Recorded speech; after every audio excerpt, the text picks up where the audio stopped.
আমার চ্যানেলের আরও একটি গুরুত্বপূর্ণ ক্লাসে তোমাদের সকলকে স্বাগত। আজকে আমরা আলোচনা করব কিছু ইম্পর্টেন্ট টপিকস নিয়ে। হ্যাঁ, মিসলেনিয়াস মেন্স যারা দিচ্ছ তাদের জন্য এটা খুবই জরুরি। এবং এর আগে আমি একটা ক্লাস নিয়েছিলাম, সেখানে মোটামুটি 14টা টপিক আমি কিন্তু খুব গুরুত্বপূর্ণ টপিকসগুলো নিয়ে আলোচনা করেছিলাম। আর আজকে আরও কিছু টপিক আমি কিন্তু গুরুত্বপূর্ণ নিয়ে এসেছি।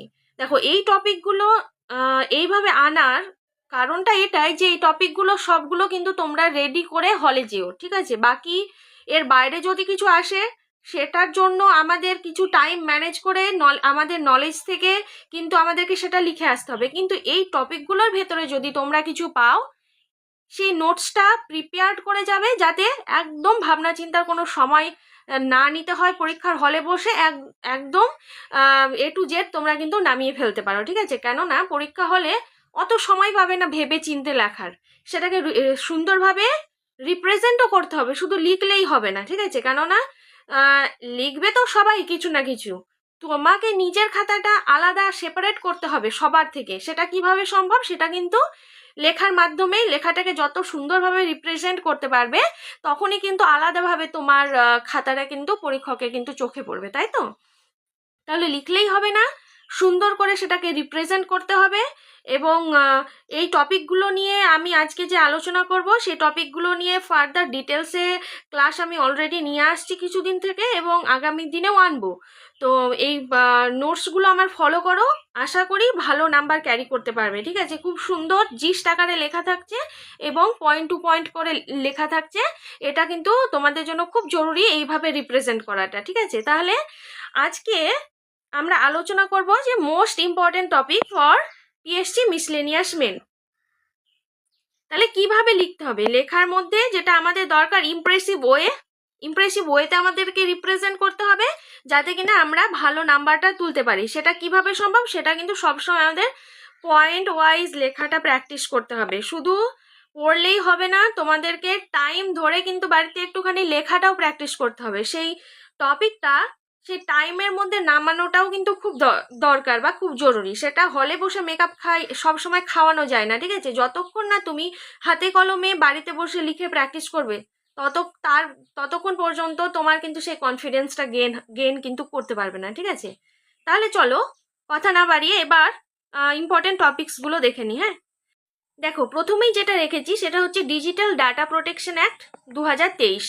এটা কি সম্পর্কে? এটা আমাদের ডিজিটালি যে সমস্ত পার্সোনাল ডেটাগুলো গৃহীত হয় সেগুলোর প্রোটেকশন, এবং যদি সেই ডেটা ভায়োলেশন হয় বা কোনো অন্যরকম কোনো কাজে ব্যবহার হয়, তাহলে তার এগেনস্টে কি স্টেপ নেওয়া যেতে পারে, এই সংক্রান্ত একটা অ্যাক্ট কিন্তু 2023-এ এসেছে।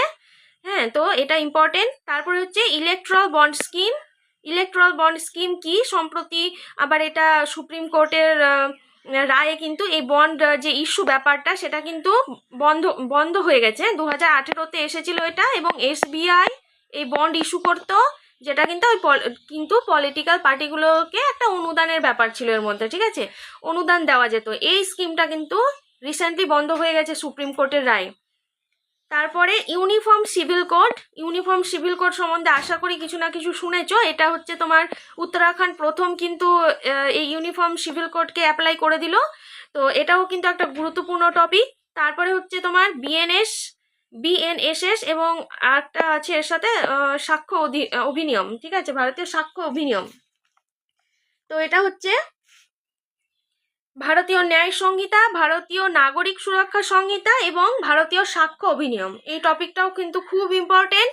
এটা হচ্ছে অনেক দিন আগেকার ঔপনিবেশিক যুগের আইনকে কিন্তু প্রতিস্থাপন করা হয়েছে এটার মাধ্যমে, ঠিক আছে?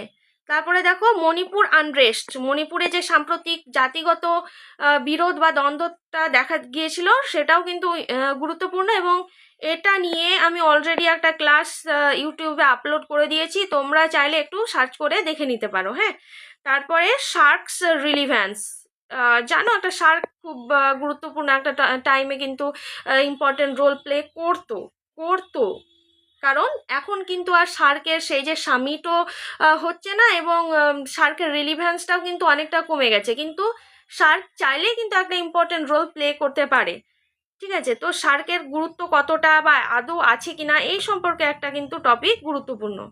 তারপর চন্দ্রযান-3 বলার অপেক্ষা রাখে না, খুবই গুরুত্বপূর্ণ একটা টপিক, এবং ইন্ডিয়া তো হিস্ট্রি ক্রিয়েট করে ফেলেছে, তাই না? চন্দ্রযান-3 এর মাধ্যমে চাঁদের দক্ষিণ মেরুতে ল্যান্ড করতে সক্ষম হয়েছে, এবং বিশ্বে প্রথম দেশ, সেটা প্রথম দেশ হিসাবে, ঠিক আছে।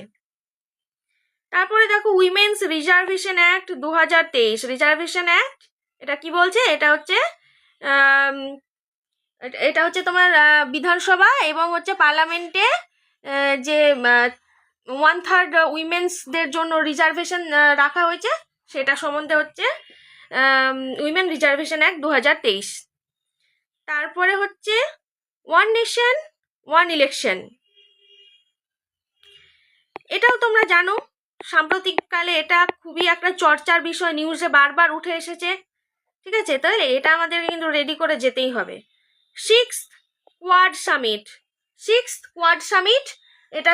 এটা হয়েছিল তোমার সিক্সথ কোয়াড সামিট হয়েছিল যুক্তরাষ্ট্রের ডেলাওয়্যার নামক একটা জায়গাতে, কিন্তু এই সামিটটা অনুষ্ঠিত হয়েছে, এবং এর যে 4টি কান্ট্রি কি আছে, কোয়াড মানে কি 4টি কান্ট্রির কিন্তু একটা সংগঠন বলতে পারো। এই 4টি কান্ট্রি কি সেটা হচ্ছে ইন্ডিয়া, জাপান, ইউএসএ এবং অস্ট্রেলিয়া। হ্যাঁ, ইন্ডিয়া, জাপান, ইউএসএ এবং অস্ট্রেলিয়ার একটা সংগঠন।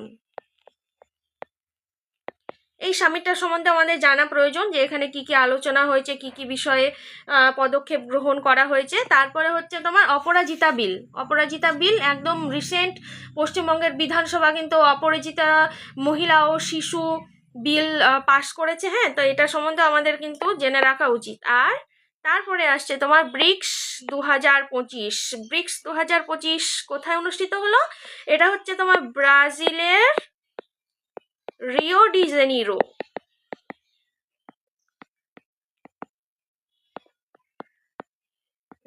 বানানটা হয়তো একটু ভুল হতে পারে, যাই হোক রিও ডি জেনিরো শহরে কিন্তু 17তম, হ্যাঁ এটা 2025 17তম সামিট এটা অনুষ্ঠিত হলো।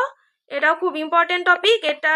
আচ্ছা, এটা সম্বন্ধে আমি অলরেডি একটা ক্লাস কিন্তু ইউটিউবে নিয়ে এসেছি, তোমরা একটু দেখে নিও। হ্যাঁ, তো এই টপিকগুলো আমাদেরকে কিন্তু একদম রেডি করে যেতেই হবে। হ্যাঁ, এটা গেল তোমাদের পার্ট 2 বলতে পারো ইম্পর্টেন্ট টপিক সম্বন্ধে, কিন্তু পার্ট 2। হ্যাঁ, আরও কিছু যদি থাকে ইম্পর্টেন্ট টপিক তাহলে কিন্তু আমি আবার ওগুলো নিয়ে আসার চেষ্টা করব। আর ইম্পর্টেন্ট কথা হচ্ছে এগুলো সমস্ত টপিকসের ওপরে কিন্তু তোমরা বাংলাতে একদম কমপ্লিট নোট কিন্তু পেয়ে যাবে। হ্যাঁ, কিন্তু তার জন্য যেটা করতে হবে সেটা হচ্ছে আমাকে কিন্তু কমেন্ট করতে হবে এবং চ্যানেলটাকে সাবস্ক্রাইব করতে হবে। হ্যাঁ, কমেন্টে যদি না জানাও তাহলে কিন্তু আমি বুঝতে পারি না যে তোমরা আদৌ উপকৃত হচ্ছ কি হচ্ছ না। কমেন্ট করে জানালে আমি সেই টপিকগুলো নিয়ে অবশ্যই কিন্তু ক্লাস নিয়ে আসার চেষ্টা করব। ঠিক আছে, তাহলে আজকের ক্লাসটা গেল এই সম্বন্ধে, এবং আমি চেষ্টা করছি যত তাড়াতাড়ি হয় এবং প্রত্যেকটা টপিক ধরে ধরে ক্লাস কিন্তু নিয়ে আসার। তাহলে তোমাদের কেমন লাগলো আমাকে একটু কমেন্ট করে জানিও। ঠিক আছে, আজকে তাহলে এ পর্যন্তই, আবার দেখা হবে নেক্সট একটা গুরুত্বপূর্ণ ক্লাসে। ওকে, বাই বাই, টাটা।